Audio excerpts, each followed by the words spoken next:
Good evening every students, कैसे हैं आप लोग। उम्मीद करता हूं बहुत ही मस्त होंगे और आपकी पढ़ाई भी एकदम से मस्त चल रही होगी। चलते हैं पॉलिटी के रेगुलर लेक्चर की ओर। जैसा कि आप सबको पता है कि मैंने आपको पिछली क्लास में बहुत अच्छे से संविधान के ऐतिहासिक पृष्ठभूमि को बताने का पूरा भरसक प्रयास किया और ये कोशिश की कि पिछले एग्जाम में जो भी क्वेश्चन बनेंगे या बने हैं या आगे में जो भी बनेंगे वो सब आपको उस डिस्कशन से क्लियर हो जाएंगे। आज कुछ नया होने वाला है, वो ये होने वाला है कि हम साथ साथ टॉपिक के क्वेश्चन आंसर को भी क्या करेंगे, डिस्कशन करेंगे। वो बेस्ड ऑन PYQ एंड जो एक्सपेक्टेड क्वेश्चन है उनको लाने का क्या किया गया, प्रयास किया गया है।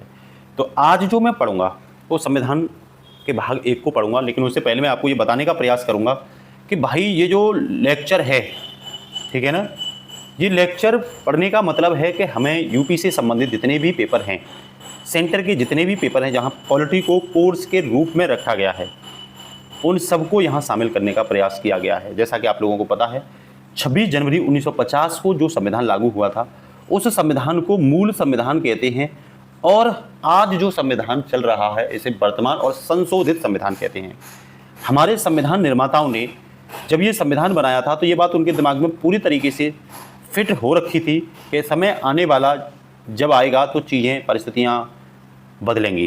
तो जब समय परिस्थितियाँ बदलेंगी तो संविधान में प्रावधान भी बदलने की आवश्यकता होगी, क्योंकि जो संस्कृति पहले है, जो समाज पहले है, वो वर्तमान में नहीं बनेगा। जैसे जैसे समय बदलेगा, समय परिस्थितियाँ बदलने के साथ साथ समाज की आवश्यकताएँ, संस्कृति में बदलाव देखने को मिलेगा, राजनीतिक और आर्थिक व्यवस्था में भी बदलाव देखने को मिलेगा। तो उसके लिए संविधान में संशोधन करने की, मतलब संविधान को बदलने की आवश्यकता होगी। तो उसके लिए एक अनुच्छेद ऐड किया गया था जिसे कहते हैं संविधान का अनुच्छेद 368। तो 368 के तहत संसद को यह अधिकार दिया गया था कि वो संविधान में आवश्यकता अनुसार बदलाव कर सकती है, जिसे संविधान संशोधन नाम दिया गया था। अगर मैं आपसे मूल संविधान की बात करूं और आपसे भी पूछे तो आप सीधा सीधा कह देना कि भाई मूल संविधान में 8 अनुसूची थी, 22 भाग थे और 395 आर्टिकल थे। सीधा सीधा मैं आपको समझाना चाहता हूँ। मान के चलिए हम जो क्लासों में पढ़ते हैं वो एक बुक जो होती है उसे हमने संविधान मान लिया और उस बुक के अंदर जो यूनिट होती हैं उसको हमने अनुसूची मान लिया। क्या मान लिया? अनुसूची मान लिया। और उस यूनिट के अंदर जो चैप्टर होते हैं उनको भाग मान लिया और चैप्टर के अंदर जो टॉपिक होते हैं उनको भाई हमने अनुच्छेद मान लिया। तो यूनिट कम होती है इसीलिए अनुसूची उस समय 8 थी मूल संविधान में, भाग 22 थे और कुल अनुच्छेदों की संख्या जो थी साथियों वो 395 थी। ये मूल संविधान की स्ट्रक्चर थी अगर आपसे पूछा जाता है। लेकिन समय परिस्थितियां बदली, संविधान को बदलने की आवश्यकता हुई। तो आज मैं जब आपको पढ़ा रहा हूं जून 2026 में, तो वर्तमान की स्थिति तक अनुसूचियों की संख्या 8 से बढ़ाकर 12 है, भाग की संख्या 22 से बढ़ाकर 25 हो गई है। हालांकि कुछ कम भी हुए थे, कुछ बड़े हैं, तो कुल कट के 25 भाग हैं वर्तमान में और अनुच्छेदों की संख्या 450 प्लस है। आप लोग ये ध्यान रखना, संख्या में तो अनुच्छेद 395 ही है, लेकिन अनुच्छेदों के अंदर ही नए अनुच्छेद क्लोज के रूप में बढ़ा दिए गए हैं। जैसे 51 था तो 51A बढ़ा दिया, 19A बढ़ा दिया। इस तरीके से अनुच्छेदों को बढ़ाया गया है। तो वर्तमान में अनुच्छेदों की संख्या कितनी? 450 प्लस, जिसे संशोधन संविधान कहते हैं। आज मैं आपको जो पढ़ाने वाला हूँ बहुत ही महत्वपूर्ण टॉपिक है, वो संविधान का भाग 1 में आपको पढ़ाने वाला हूँ। पूछ लेगा संविधान के भाग 1 में क्या है, तो संघ और उसके राज्य क्षेत्र के बारे में बोला गया है। पूरे भाग 1 में 4 आर्टिकल हैं, अनुच्छेद 1, अनुच्छेद 2, अनुच्छेद 3 और अनुच्छेद 4। सीधा सीधा भाग 1 हमको ये बताता है कि भारत जो है वो राज्यों का संघ होगा, यूनियन ऑफ स्टेट होगा, जो 3 भागों से मिलकर बना है। जैसे राज्य क्षेत्र की बात कर रहे हैं हम, वो राज्य क्षेत्र 3 भागों से मिलकर बना है। अनुच्छेद 1 में साफ तौर पर ये तीनों भाग क्लियर किए हैं। इसमें बोला है इंडिया दैट इज भारत, मतलब ध्यान रखना आप लोग, या इंडिया और भारत का यूज किया गया है। संविधान में कहीं भी हिंदुस्तान शब्द का प्रयोग नहीं किया गया, क्योंकि हिंदुस्तान शब्द एक सांप्रदायिकता को दर्शाता है, किसी विशेष धर्म को बढ़ावा देने को बताता है, जबकि संविधान को धर्मनिरपेक्ष, पंथ निरपेक्ष बनाया गया है, पूरी तरीके से सेकुलर बनाया गया है और इसमें जो राज्य को शामिल किया गया वो भी सेकुलर स्टेट के तौर पर किया गया है।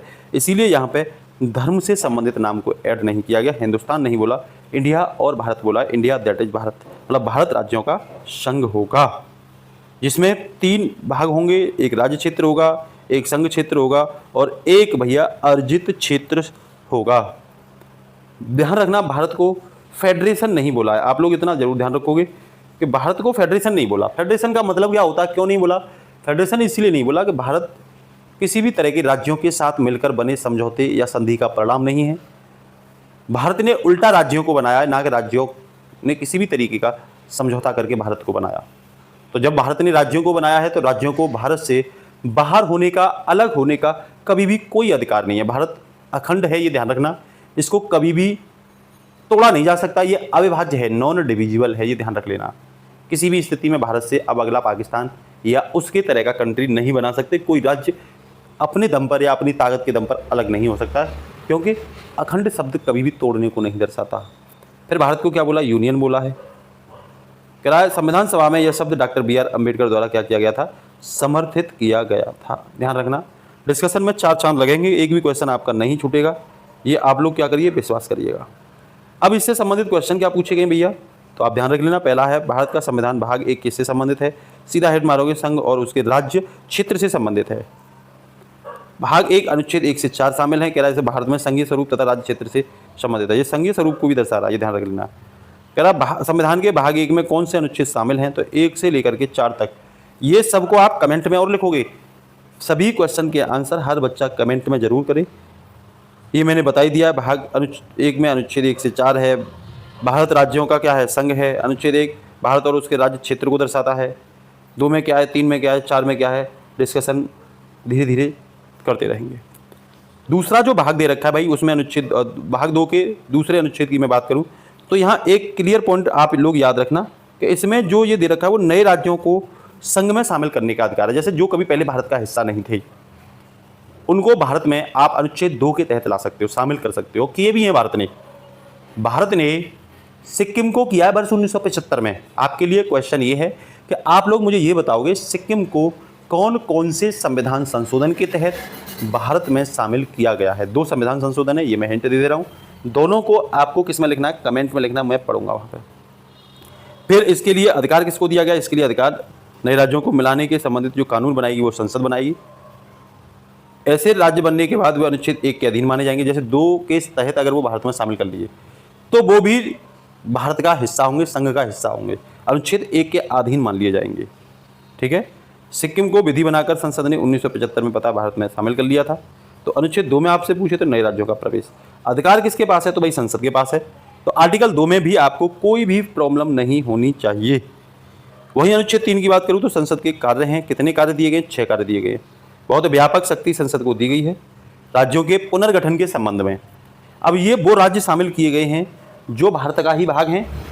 जैसे आंध्र प्रदेश से तेलंगाना को बनाना है, किसी भी राज्य का निर्माण करना है, नए राज्य का, किसी राज्य के क्षेत्र में वृद्धि करनी है, किसी राज्य के क्षेत्र में कमी करनी है, राज्य की सीमा में परिवर्तन करना है, या राज्य का नाम परिवर्तन करना है, या राज्य का विभाजन करना है, तो संसद को पूर्णतः अधिकार है। संसद अनुच्छेद 3 के तहत ये 6 के 6 काम कर सकती है। इसमें किसी भी राज्य विधान मंडल की सहमति की आवश्यकता नहीं होती। अगर संसद चाहे तो उनसे राय ले सकती है, लेकिन सहमति की कोई भी आवश्यकता नहीं है। राय को मानने के लिए भी संसद बाध्यकारी नहीं है। बहुत बेसिक तरीके से आपको समझा रहा हूँ, दिमाग में भर लेना। क्या संसद द्वारा पारित विधि राष्ट्रपति की स्वीकृति के बाद क्या हो जाती है? लागू हो जाती है। आप लोग ये पॉइंट याद रख लेना। ये जो राज्यों का गठन बठन ये सब किया जा रहा है, उसके लिए राज्य पुनर्गठन में राज्य की सहमति की आवश्यकता नहीं होती, ये ध्यान रख लेना।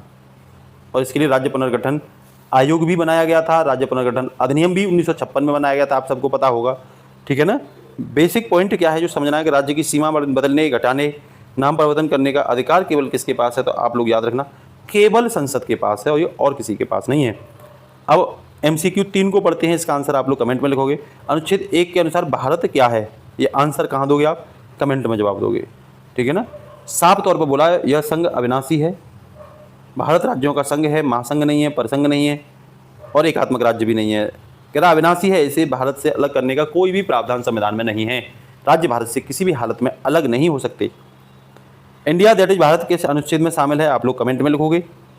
और मैंने ये भी बताया था भारत और इंडिया शब्द का उल्लेख किया गया है, हिंदुस्तान शब्द का संविधान में कहीं भी कोई भी उल्लेख नहीं किया गया है। बेसिक पॉइंट आपके सामने नीचे दे रखे हैं, इन्हें भी आप क्या कर लेना? तैयार कर लेना। इसके साथ ही मैं नेक्स्ट पॉइंट की बात करूं आपसे, अनुच्छेद 4 की बात करूं तो अनुच्छेद 2 और 3 के अंतर्गत बनाई गई कोई भी विधि संविधान संशोधन नहीं मानी जाएगी, ऐसा अनुच्छेद 4 में बोला है। इस अनुच्छेद के अंतर्गत संसद द्वारा बनाई गई विधियाँ अनुच्छेद 368 के तहत कोई भी विशेष बहुमत या संशोधन नहीं मानी जाएगी। राज्यों का अनुसमर्थन की आवश्यकता भी नहीं पड़ेगी, ये ध्यान रख लेना। ऐसी विधि जो अनुच्छेद 2 और 3 के तहत बनाई गई हैं उनको केवल सिंपल मेजॉरिटी से, मतलब 50% से अधिक सदस्य अगर बहुमत क्लियर कर देते हैं तो ये विधियाँ क्या हो जाएंगी, लागू हो जाएंगी राष्ट्रपति की स्वीकृति के बाद। कह रहा संसद इन विधि द्वारा प्रथम अनुसूची, यहाँ राज्य और संघ राज्य के बारे में बात की गई है, चौथी अनुसूची, राज्यसभा में राज्यों के प्रतिनिधित्व के बारे में बात करिए, वहाँ संसद इन विधियों के माध्यम से क्या कर सकती है, परिवर्तन कर सकती है, ये ध्यान रख लेना। और आपको पता है आंध्र प्रदेश पुनर्गठन अधिनियम 2014 अनुच्छेद 3 और 4 के अंतर्गत ही क्या किया गया था, पारित किया गया था।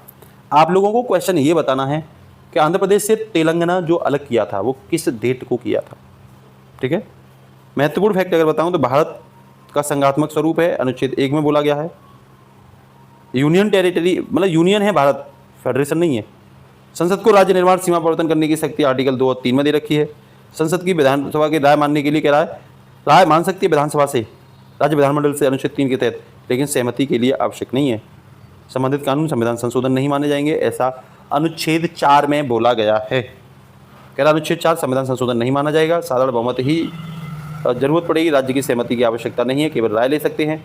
प्रथम अनुसूची राज्य और संघ राज्य के बारे में है, राज्यसभाओं में राज्यों का प्रतिनिधित्व अनुसूची 3 में है, मतलब अनुसूची 4 में है। पीवाईक्यू विजिटर भी आप लोग पढ़ सकते हो, आपके लिए इंपॉर्टेंट है। नेक्स्ट, इससे रिलेटेड क्वेश्चन क्या है, तो आ जाइए मेरे साथ। भारत का राज्य क्षेत्र कितने भागों से मिलकर बना है, आप लोग कमेंट में बताओगे। राज्य क्षेत्र, संघ क्षेत्र, अर्जित क्षेत्र, ये सब उसमें शामिल हैं। निम्न में से कौन सा भाग भारत के राज्य क्षेत्र का भाग नहीं है? अगर आपने अच्छे से पढ़ा है तो चारों में से आप लोग बताओगे कौन सा नहीं है, ये ध्यान रख लेना, ठीक है। तो यहाँ लिख रखा है जिला क्षेत्र राज्य क्षेत्र का भाग नहीं है, राज्य क्षेत्र राज्य यूनियन टेरिटरी राज्य क्षेत्र का भाग नहीं है, जिला किसी का प्रशासनिक हिस्सा है, तो राज्य है उसका प्रशासनिक हिस्सा, ना कि राज्य क्षेत्र का कोई भाग है, ये ध्यान रख लेना आप लोग, ठीक है। तो भारत क्या है, राज्यों का संघ है। राज्य क्षेत्र में कौन शामिल है, राज्य संघ और राज्य क्षेत्र। राज्य क्षेत्र कौन से होते हैं, जो बाहर से भारत में शामिल किए गए, जैसे सिक्किम को शामिल किया गया है। जिला क्षेत्र राज्य का भाग नहीं है। अनुच्छेद भाग 1 में क्या, अनुच्छेद 1 से 4 तक है। अनुच्छेद 1 में क्या, भारत और उसका राज्य क्षेत्र दिया गया। तो ये पूरी तरीके से कंठस्थ आपको टॉपिक हो जाना चाहिए। अब ये कुछ महत्वपूर्ण बिंदु दे रखे हैं जो आपके एग्जाम में बार बार पूछे जाते हैं। आपसे पूछ लेगा राज्य पुनर्गठन आयोग संसद ने कब बनाया था, अधिनियम कब बनाया था, जो राज्य की सीमाओं का व्यापक पुनर्गठन करता है, ये अनुच्छेद 1956 में बनाया गया था। आप लोग ये बताओगे भाषा के आधार पर पहला राज्य कौन था जिसका गठन किया गया था। ऑप्शन में दे रहा हूँ, आंध्र प्रदेश, महाराष्ट्र, गुजरात या तेलंगाना। तो ये आप बताओगे किस वर्ष बनाया गया था और कौन था। आपके लिए क्वेश्चन ये भी है कि किस डेट को आंध्र प्रदेश से तेलंगाना बनाया गया था, ठीक है। 1960 में महाराष्ट्र एवं गुजरात का गठन किया गया। 2000 में झारखंड, उत्तराखंड, झारखंड और छत्तीसगढ़ का आप सबको पता है। उत्तराखंड को उत्तर प्रदेश से अलग किया था, झारखंड को बिहार से अलग किया था, छत्तीसगढ़ को एमपी से, मध्य प्रदेश से अलग किया था। आप लोग तारीख बताओगे 2000 में, ये तारीख कौन कौन सी थी, किस तारीख को, महीना मैं बता दे रहा हूँ, नवंबर का महीना था, लेकिन तारीख आप बताओगे। साथ ही साथ कौन राज्य किस राज्य से अलग हुआ, किस राज्य से बना, ये भी आप लोग बताओगे। कमेंट में मैं पढ़ूंगा, ये मुझे आप लोगों से चाहिए ही चाहिए। फिर 2014 में तेलंगाना आंध्र प्रदेश से कौन से नंबर का राज्य बना, एक बार कमेंट करना है इसे जरूर। और क्वेश्चन सबसे इंपॉर्टेंट आपके लिए यही है कि आप लोग ये बताओगे तेलंगाना और आंध्र प्रदेश की राजधानी वर्तमान में कौन कौन सी हैं, कमेंट में लिखोगे जरूर।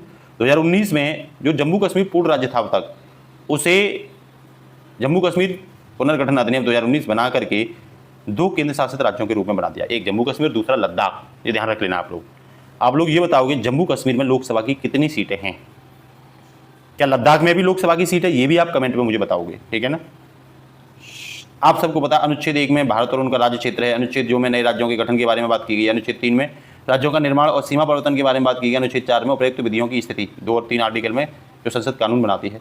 सबको पता है यूनियन ऑफ स्टेट कहते हैं भारत को, फेडरेशन नहीं कहा जाता। अमेरिका फेडरेशन है, ध्यान रख लेना, क्योंकि अमेरिका को राज्यों ने मिलकर के बनाया, राज्यों ने अपना समझौता और संधि करके बनाया है, और वो राज्य कभी भी अमेरिका से अलग हो सकते हैं। उन राज्यों की अपनी न्यायपालिका होती है, वहाँ का अपना प्रधानमंत्री होता है, लेकिन पूरे यूनियन अमेरिका का या यूनियन ऑफ स्टेट अमेरिका का जो है वो राष्ट्रपति होगा, वहाँ प्रधानमंत्री राज्यों से होते हैं जो अलग देश के रूप में काम करते हैं। संसद को राज्य निर्माण एवं सीमा प्रदान करने में बहुत व्यापक शक्ति दे रखी है। अनुच्छेद 4 के अंतर्गत बनाई गई विधि संविधान संशोधन नहीं मानी जाएगी, बार बार मैं आपको समझा रहा हूँ, ठीक है। संवैधानिक विशेषताएं क्या हैं? भारत एक अविभाज्य राजनीतिक इकाई है, इसे विभाजित नहीं किया जा सकता। राज्यों का पृथक अस्तित्व कुछ भी नहीं है भाग 1 में। संसद के पास राज्यों के निर्माण, विभाजन और सीमा परिवर्तन करने की व्यापक शक्ति है। संबंधित राज्य की राय ली जा सकती है, सहमति नहीं ली जा सकती। संसद साधारण बहुमत से विधि बना सकती है और प्रथम अनुसूची में राज्य एवं केंद्र शासित प्रदेशों की सूची में परिवर्तन किया जा सकता है, ऐसा बोला गया है। आप सबको पता है 2, 3 और 4 आर्टिकल में राज्य पुनर्गठन से संबंधित महत्वपूर्ण अनुच्छेद हैं। महत्वपूर्ण शब्द इसमें यूज किए गए हैं संघ राज्य क्षेत्र, संघ राज्य क्षेत्र, राज्य क्षेत्र, ये भाग 1 में यूज किए गए हैं। भारत को यूनियन ऑफ स्टेट बोला गया है। संसद को राज्य निर्माण की शक्ति दी गई है और आर्टिकल 4 में विशेष बहुमत को प्रयोग न करने की बात की गई है। साधारण बहुमत से ही विधियां बनाने की क्या की गई है, बात की गई है। अब आप लोग ये बताओगे मुझे कि नए राज्यों के संघ में प्रवेश करने की शक्ति किस आर्टिकल में है और किसको प्राप्त है, ये आप लोग बताओगे। ये मैंने बताया था आपको, तो ये किसको प्राप्त है? राष्ट्रपति को। कमेंट में लिखना आप लोग किसको प्राप्त है? राष्ट्रपति को। कह रहा भारत में अब तक केवल एक राज्य सिक्किम को इस अनुच्छेद के तहत क्या किया गया, शामिल किया गया। किस अनुच्छेद के तहत? अनुच्छेद 2 के तहत, नए राज्यों के प्रवेश में। ठीक है। कह रहा अनुच्छेद 2 किससे संबंधित है? आप लोग बताओगे, कमेंट करोगे और बताओगे। ये सभी आर्टिकल डिस्कशन कर दिए हमने, आप लोग क्या कर लेना, तैयार कर लेना। अब यहाँ महत्वपूर्ण पॉइंट आप देख रहे होंगे, सभी को समाहित किया है मैंने, आपको सीधे तौर पर बताया गया है। अनुच्छेद 1 भारत और राज्य क्षेत्र के बारे में है। भारत राज्यों का संघ होगा, राज्य क्षेत्र 3 प्रकार के भागों से मिलकर बने होंगे। अनुच्छेद 2 में नए राज्यों का प्रवेश है, संसद को नए राज्यों को संघ में सम्मिलित करने का अधिकार है। अनुच्छेद 3 में भी राज्यों के निर्माण और सीमा परिवर्तन की बात की गई है, नाम परिवर्तन की बात की गई है, क्षेत्र घटाने बढ़ाने की बात की गई है। इसमें केवल विधानसभा से राय लेगी, सहमति नहीं लेगी। और अनुच्छेद 4 में उपयुक्त विधि की स्थिति की बात की गई और इसमें साधारण बहुमत के प्रयोग की बात की गई है।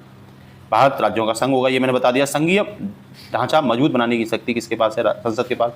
राज्य पुनर्गठन की शक्ति संसद के पास है। राज्य विधान की राय लेगा, केवल सहमति नहीं। अनुच्छेद 4 में संविधान संशोधन नहीं माना जाएगा, साधारण बहुमत का पर्याप्त प्रयोग किया जाएगा। भारत का जो वर्तमान राजनीतिक जो मानचित्र है, ये संसद के निर्माण का परिणाम है।